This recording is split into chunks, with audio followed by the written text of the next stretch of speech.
모습보다 더 낮아지고 더 못났다라고 스스로 생각될 때가 있습니다. 우리 교회로 예를 들면 수요 기도에도 또 주일 오후 예배도 참여하고 싶은 마음은 큰데 막상 직장을 다니고 하다 보니까 피곤해서 그렇지 못할 때가 자주 있고 111 운동 이 교회 안에서 잘 하고 싶은데 매일마다 번번이 실패하는 내 모습을 보게 되죠.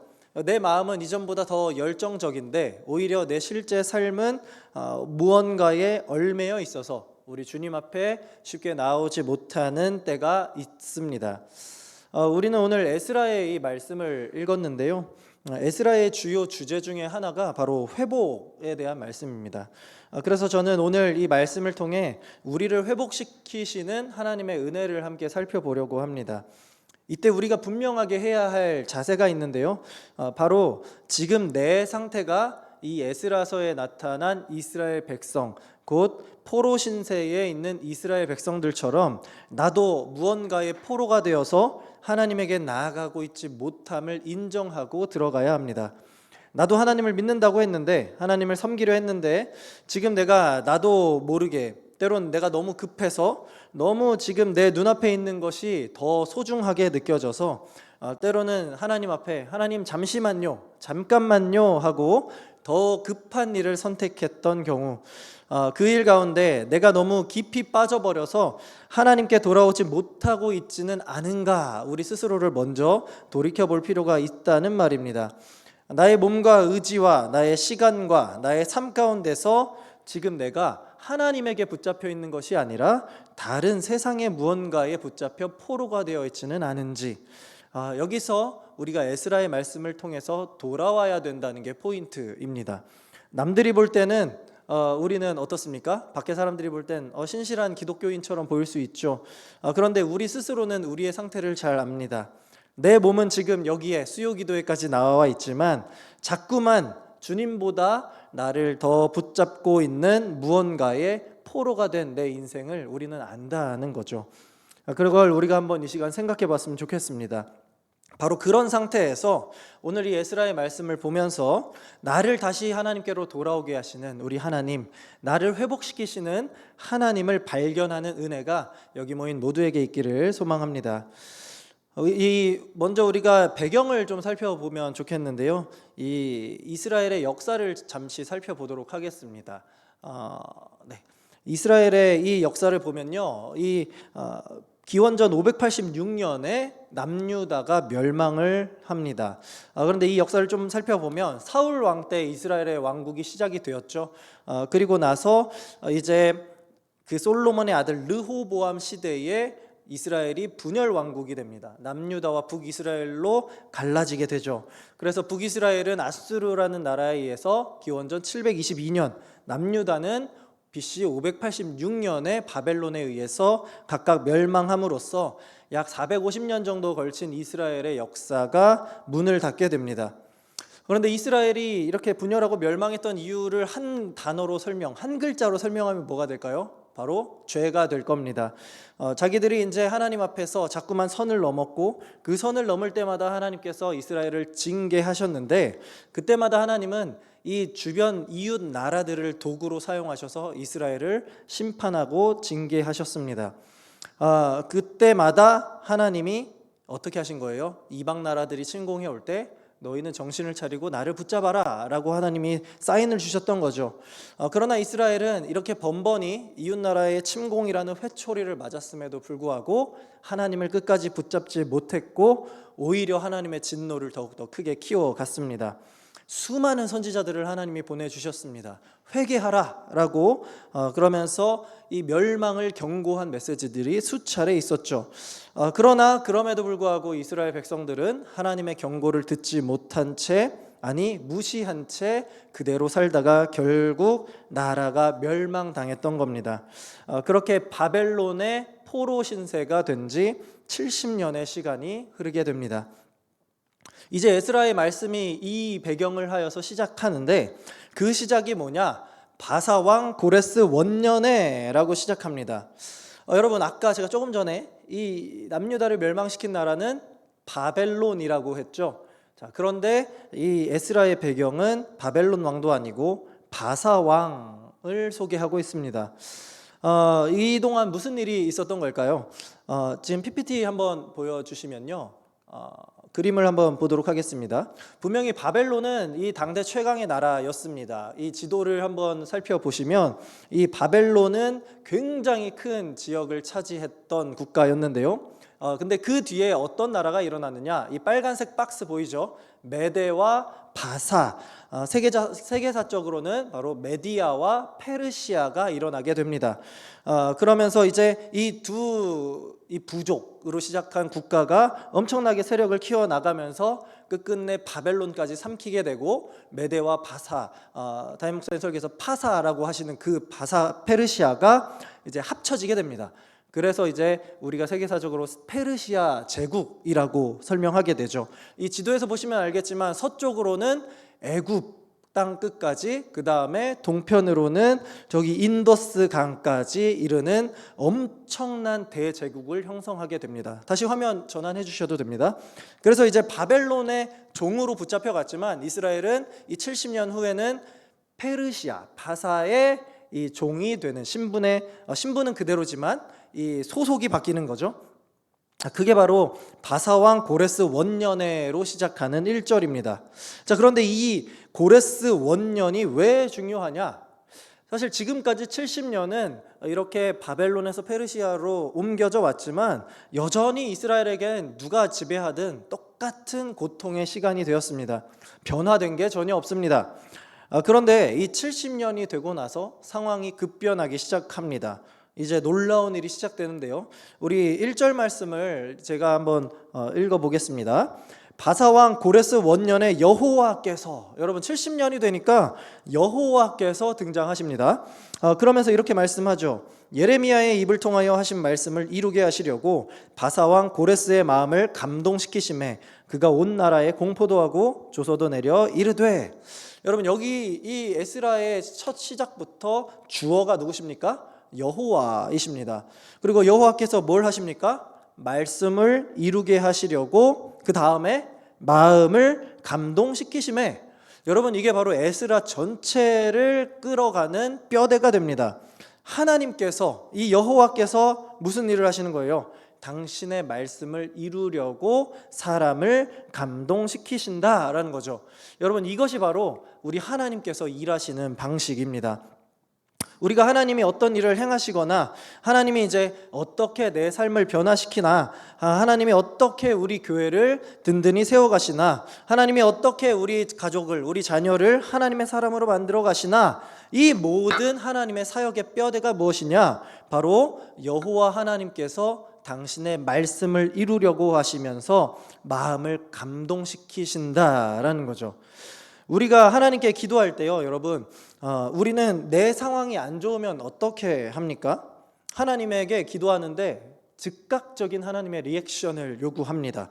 하나님이 속히 나에게 이 땅 가운데에서 눈에 보이는 복을 주시기를 원합니다. 그러나 하나님은 어떻게 일하신다는 거예요? 곧장 그렇게 나타나 보이지 않는다. 하나님은 곧장 일하지 않는다라는 거예요.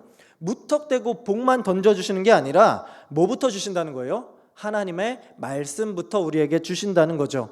그런 다음에, 말씀을 주신 다음에 반드시 당신의 그 말씀을 이루게 하시려고 각 사람을 통해 그 마음을 감동시켜 일하신다는 거죠. 말씀을 붙잡고 그 말씀을 듣고 이루어지기를 기도하는 그 사람에게 하나님께서 감동을 주셔서 움직이게 하신다라는 거예요. 이게 하나님이 일하시는 방법입니다. 그러니까 우리가 이제 이 말씀을 정확하게 이해하면 무엇을 기도해야겠어요? 하나님, 이 고레스와 같은 이 위대한 사람을 우리에게 보내주세요. 이런 기도가 아닙니다.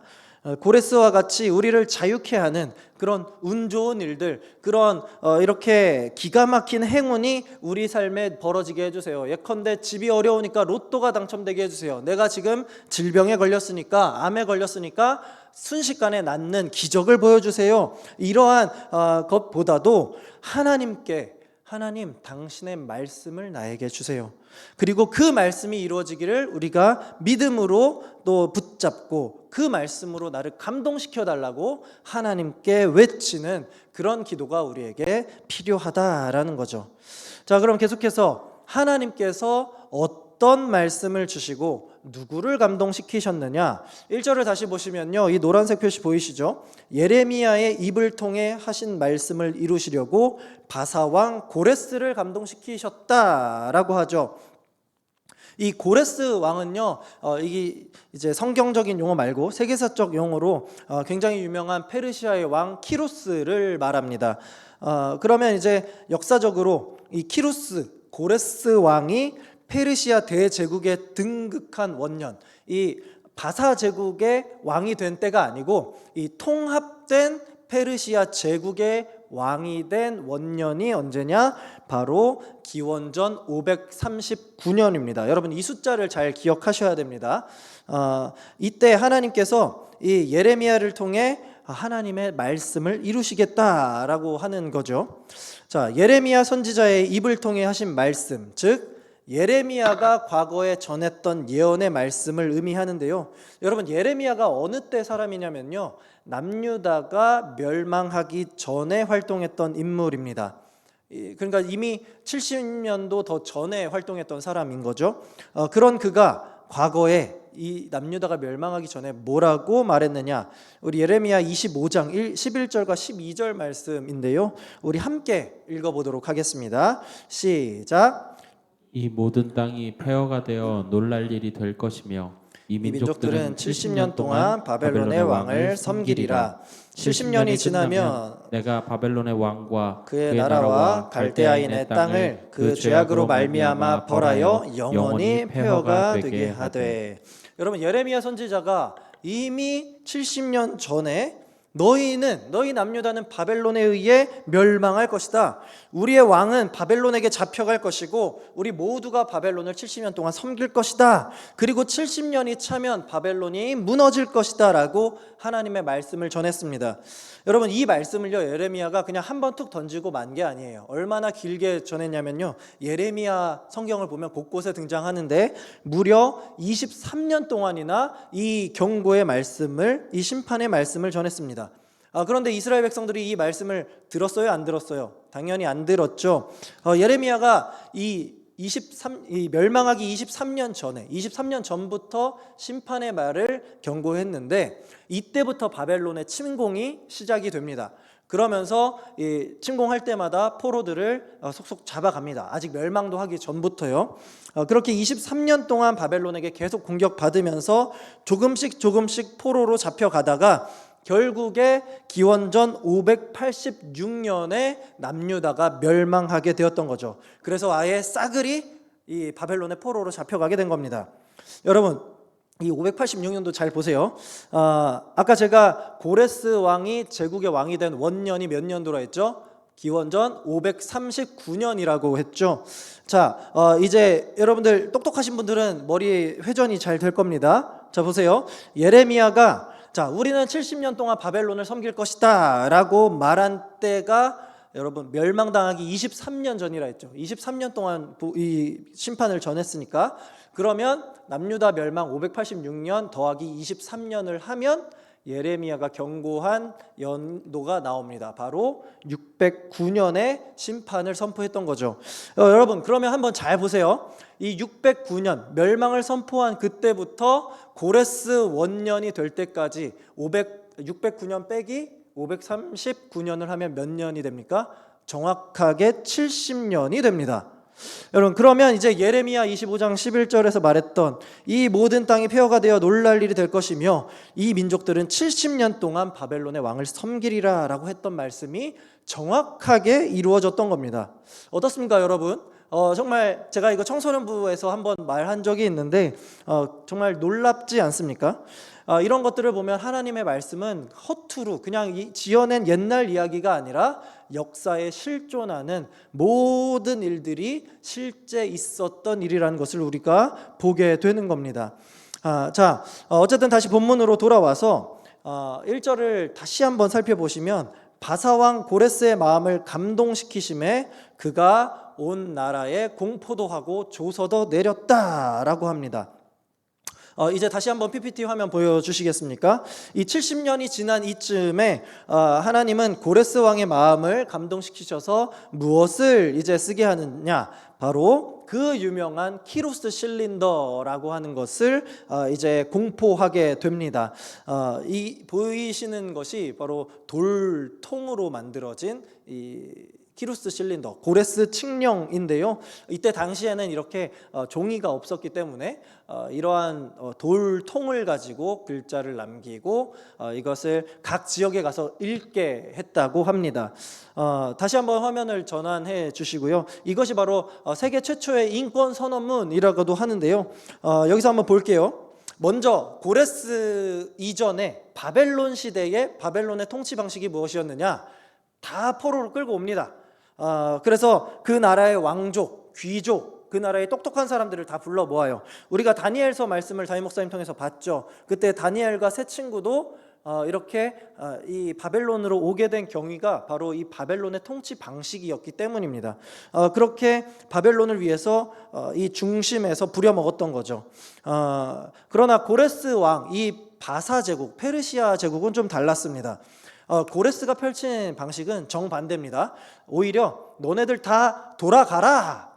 내가 너희의 민족, 너희 종교, 너희 나라들을 다 존중할 테니까 돌아가서 황폐해진 너희 고향 땅을 다시금 발전시켜라. 어차피 거기 있으나 여기 있으나 너희들 모두 우리 바사 제국에 속한 자들이니까 괜찮아. 대신 너희가 거기 가서 너희들의 신에게 나를 위해 기도해라 라고 이렇게 선포했던 배경에 있던 것이 고레스 칙령입니다. 이로 인해 이제 이스라엘뿐만 아니라 이스라엘을 제외한 아까 그 넓은 지도 보셨죠? 곳곳에 이제 먹혔던 나라들의 이 민족들이 다시금 고향 땅으로 복귀를 하게 되었던 겁니다. 그래서 고레스 칙령을 우리가 아까 세계 최초의 인권 선언문이라고 이야기를 하는 겁니다. 그런데 여러분, 이것을 다 누가 하셨다라는 거예요. 단순히 이제 고레스 왕이 나는 바벨론과 다르게 할 거야 이런 변덕으로 했다라는 겁니까? 그렇지 않다는 거죠. 하나님께서 약속하신 70년의 시간이 딱 되었을 때 하나님께서 고레스의 마음을 감동시켜서 당신의 말씀을 이루려고 하셨던 겁니다. 여러분, 우리가 이 사건을 보면서 이 세계사의 흐름이 어떻게 흘러가는지를 정확하게 볼 수 있어야 합니다.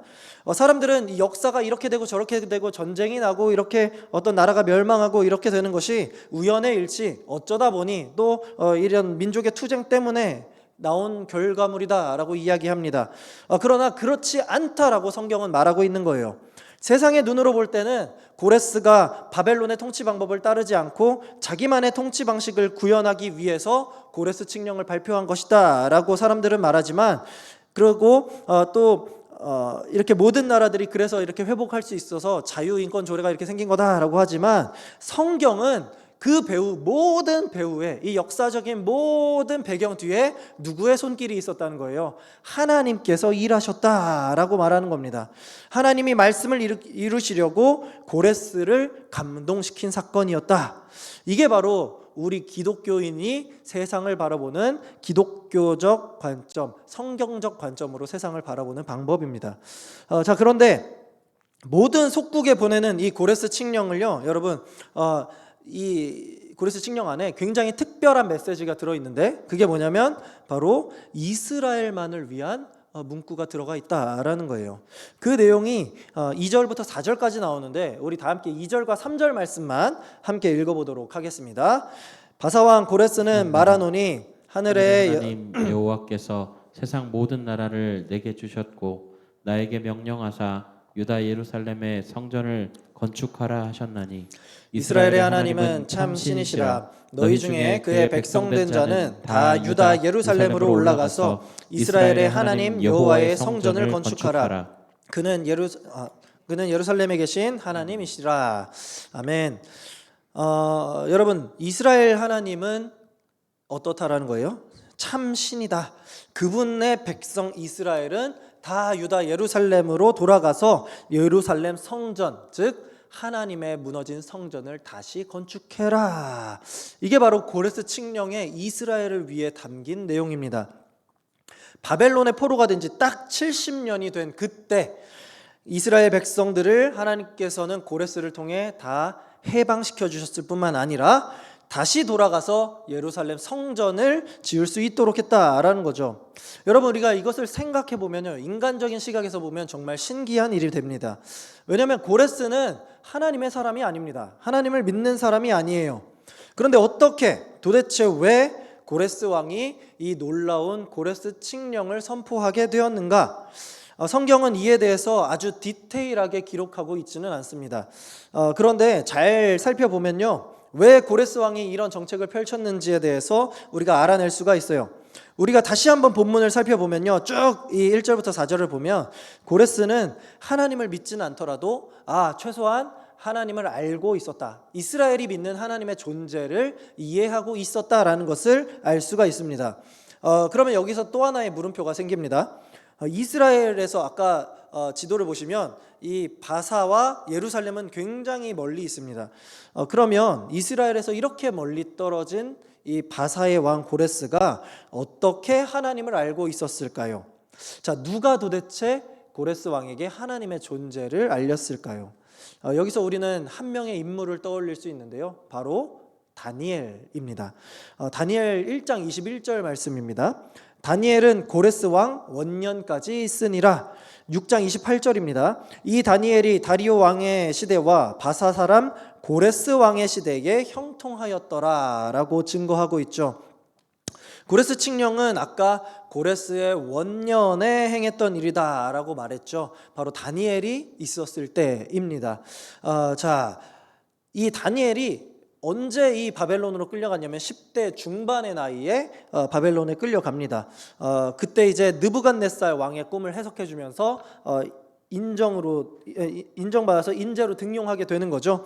그 후에 이제 바벨론이 망하고 메데 바사 제국, 그 다음에 바사 제국이 되면서까지 여러 왕을 거쳤습니다. 느부갓네살 왕, 벨사살 왕, 다리오 왕, 그리고 오늘 본문의 고레스 왕까지 이르기까지 무려 70년이라는 긴 시간 동안 다니엘은 관직에 머물러 있었다라는 거죠. 여러분, 정권이 바뀌게 되면요, 보통 사람들은 이전 정권 사람들을 다 내칩니다. 왜냐하면 자기의 왕권을 강화하기 위하여서, 자기 사람들을 세우기 위해서. 그럼에도 불구하고 이 4명의 왕을 섬길 동안 다니엘의 입지가 변함이 없었다라는 것은 그만큼 다니엘은 모두가 인정할 만한 하나님의 사람이었고 지혜로운 사람이었다라는 말입니다. 그러니 고레스 왕도 이 다니엘을 정치적으로나 신앙적으로 굉장히 의지하며 영향을 받았을 것이 자명합니다. 즉 고레스는 다니엘을 통해서 적어도 하나님이 어떤 분인지를 알고 있었다라는 것을 알 수 있죠. 그리고 하나님은 그런 고레스를 사용하셔서 고레스 칙령을 선포하게 하셨던 겁니다. 여러분, 우리는 지금까지 이 하나님께서 불순종하는 이스라엘을 벌하시기 위해 이웃 나라들을 도구로, 심판의 도구로 사용하는 모습들은 너무나도 자주 봐왔습니다. 아수르를 들어서 북이스라엘을 멸망시켰고 바벨론을 들어 유다를 멸망시킨 것도 그중 하나죠. 이처럼 하나님은 이 이방 나라들을 심판의 회초리로 쓰셨단 말이죠. 그런데 놀랍게도 하나님은 이번에는 징계의 도구로서 주변 나라를 사용하신 것이 아니라 하나님 나라를 회복시키는 일에 이방 나라를 사용하셨습니다. 그것도 그 당시 세계 최강의 패권 국가인 이 바사의 왕 고레스를 사용하신 거죠. 그 고레스가 선포한 이 키루스 실린더, 고레스 칙령으로 말미암아 70년 동안 바벨론을 섬기리라 라고 했던 하나님의 말씀이 정확히 성취되고 이스라엘은 다시 그들의 고향 땅 이스라엘 예루살렘으로 돌아가는 회복을 맞이할 수 있었습니다.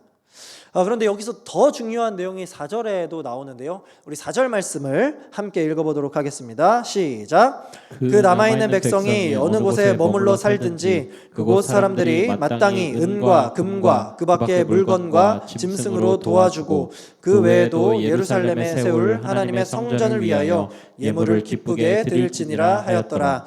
아멘. 자, 뭘 주문한 거냐면 그냥 빈손으로 돌아가지 못하게 했다라는 거예요. 보면은 은과 금과 그 밖에 여러 가지 물건, 짐승, 폐물들을 챙기게 하고 이제 하나님의 성전을 지을 수 있을 만한 충분한 예물을 모아서 돌아가게 했다라는 겁니다. 그러면 여러분들 그 주변 사람들이 이제 영문도 모른 채 금과 은과 필요한 모든 것을 다 내어줘야 했다라는 거예요. 자, 그런데 이 하나님께서 이 말씀을 이렇게 주셨던 이유가 단순히 성전을 건축할 재정을 확보하기 위함만은 아니었습니다. 이 안에는 이스라엘 백성들을 향한 하나님의 놀라운 은혜가 담겨 있는데요. 우리 출애굽기 12장 35절과 36절 말씀을 제가 읽을 테니 한번 눈으로 따라와 보시기 바랍니다. 이스라엘 자손이 모세의 말대로 하여 애굽 사람에게 은금 패물과 의복을 구하매 여호와께서 애굽 사람에게 이스라엘 백성에게 은혜를 입히게 하사 그들이 구하는 대로 주게 하심으로 그들이 애굽 사람의 물품을 취하였더라. 자, 여러분, 이스라엘 백성들이 과거에 출애굽할 때에도 하나님께서 애굽 사람들의 마음을 움직여서 이스라엘에게 풍요로운 물질을 주셨다라는 거예요. 자, 그러면 하나님께서 오늘 이 에스라의 포로 귀환 사건을 뭐라고 하시는 거예요? 제2의 출애굽 사건이다라고 말씀하시는 겁니다. 하나님은 지금 출애굽 당시에 이 사건을 이스라엘 백성들, 포로로 귀환하는 그들에게 떠올리게 하시는 거예요. 출애굽할 때 이스라엘은 그냥 나온 게 아닙니다. 그 주변 사람들의 물건을 다 취해왔다라는 거예요. 그 말씀이 재현되는 게 뭐라는 거예요? 이 에스라 1장 4절에 나오는 고레스 칙령이다라는 거죠.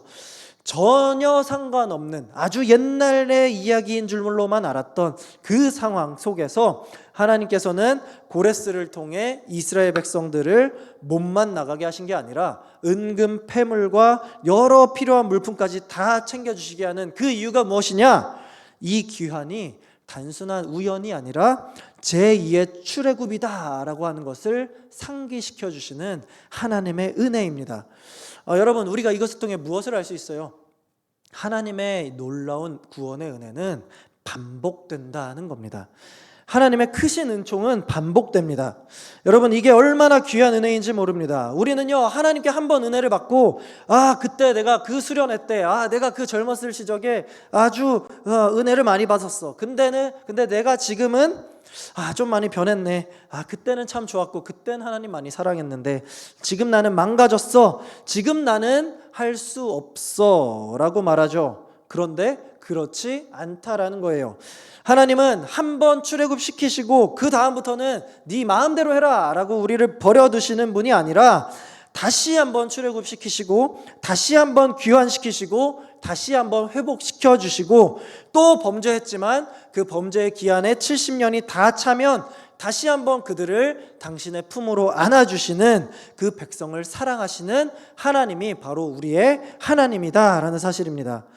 그것뿐만 아닙니다. 하나님이 왜 은금패물을 주라고 하셨어요? 이 목적이 무엇이었어요? 바로 예루살렘 성전을 건축하게 하시기 위함이었죠. 성전의 재건축이 무엇을 말합니까? 여러분, 이스라엘 백성들은 하나님을 어디서 만났습니까? 지성소에서 만났습니다. 즉 하나님께서 성전의 예배를 통해 이스라엘 백성들을 만나셨는데 성전을 재건축하게 하셨다라는 건 무엇을 의미하는 거예요? 내가 너희들을 다시 한번 만나고 싶다라고 선포하시는 겁니다. 너희들이 불순종하여 나를 떠났지만, 너희들이 멸망했지만 나는 그런 너희들과 다시 한번 교제하고 싶다. 너희를 다시 만나고 싶다. 이것이 바로 자기 백성들을 향한 하나님의 본심입니다. 즉 하나님은 당신을 사랑하는 백성, 당신께서 사랑하는 그 백성을 결코 버리지 않습니다. 우리가 하나님을 믿어도 때로는 우리 삶에 힘든 일이 있을 때가 있죠. 그때 신앙에 약하신 분들은 내가 하나님을 의지했는데 왜 하나님이 나를 이렇게 힘들게 하냐라고 쉽게 하나님을 원망하고 더 심각한 경우 교회를 떠나기도 합니다. 그러나 여러분, 오늘 말씀을 우리가 잘 한번 생각해 보자고요. 하나님과 백성 사이에서 그 평화로운 관계를 깨뜨렸던 건 오로지 백성들, 우리들이었습니다. 그러나 하나님은 백성들이 생각지도 못한 방법으로 세계 최강의 나라 그 왕인 고레스를 통해 해방과 자유를 허락해 주셨습니다. 그리고 더 나아가 그들에게 이 해방의 은혜를 출애굽과 연결시켜 기억하게 하시고 더 나아가 다시 성전을 건축하게 하심으로써 하나님 나라로서의 회복까지도 허락해 주셨습니다. 자기 백성이 그렇게 반복된 잘못을 해도 다시 그들을 회복시키시고 일으켜 세우시는 분, 그분이 바로 우리가 믿는 하나님 아버지 되십니다. 사랑하는 우리 영신의 성도 여러분, 우리는 이 세상에 뛰어난 사람들을 보면 어떻습니까? 나도 저 사람처럼 되고 싶다, 이러한 동경의 마음이 들기도 합니다. 그러나 여러분, 하나님께서는요, 그 세상 어떤 뛰어난 사람, 그때 당시 이스라엘 당시에 세계 최고로 뛰어났던 고레스 왕조차도 무엇으로 사용하셨습니까? 당신의 백성을 회복시키는 도구로 사용하셨습니다. 우리가 믿는 하나님은 세상 그 어떤 사람들보다 위에 계시고 높이 계신 분입니다. 그 하나님이 세상의 모든 것들을 통하여 당신의 백성들, 저와 여러분을 지금도 인도하고 계십니다. 내가 지금 힘이 듭니까? 그렇다면 내 힘든 시기가 여러분, 하나님께서 다시 한번 제3, 제4의 출애굽의 은혜를 주시기 위해서 우리를 경고하시고 깨닫게 하시는 이 바벨론 종살이라는 것을 한번 기억해 보시면 어떻겠습니까? 우리는 낙심 가운데 있겠지만 하나님은 반드시 그 상황 가운데에서 당신의 백성을 회복해 주실 줄 믿습니다. 믿는 자들을 통해서도 그렇지만 믿지 않는 세상을 통하여서도 하나님은 전혀 알지 못하는 크고 은밀하고 놀라운 방법으로 우리에게 일하시고 우리를 회복해 하시고 우리를 인도하실 겁니다. 그분이 바로 우리가 믿는 하나님이 되십니다.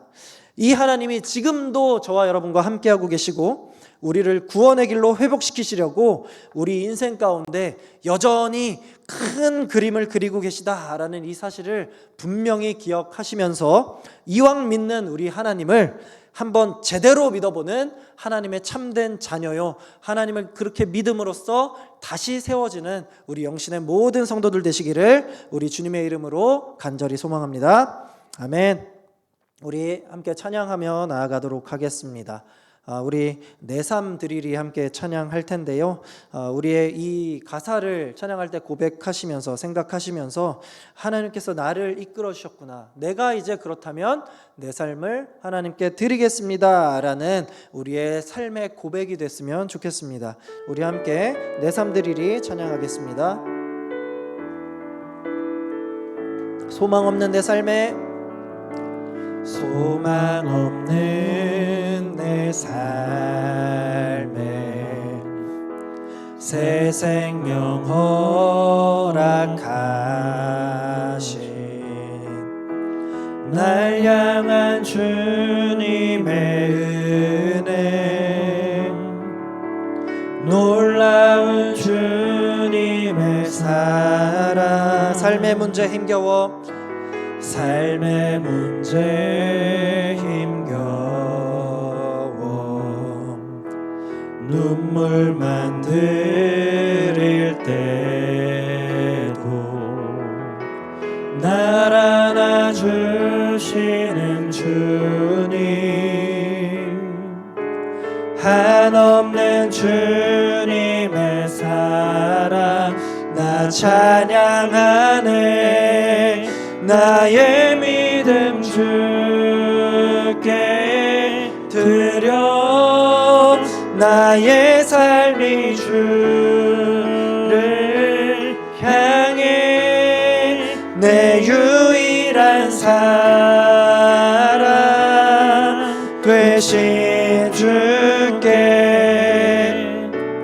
내 삶 드리리. 나의 믿음 주께 드려, 나의 삶이 주를 향해 내 유일한 사랑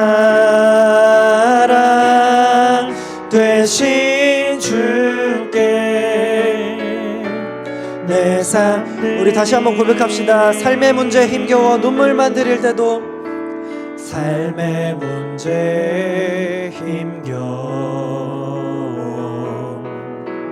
눈물만 들일 때 날 안아주시는 주님, 날 안아주시는 주, 한없는 주님의 사랑, 한없는 주님의 사랑 나 찬양하네.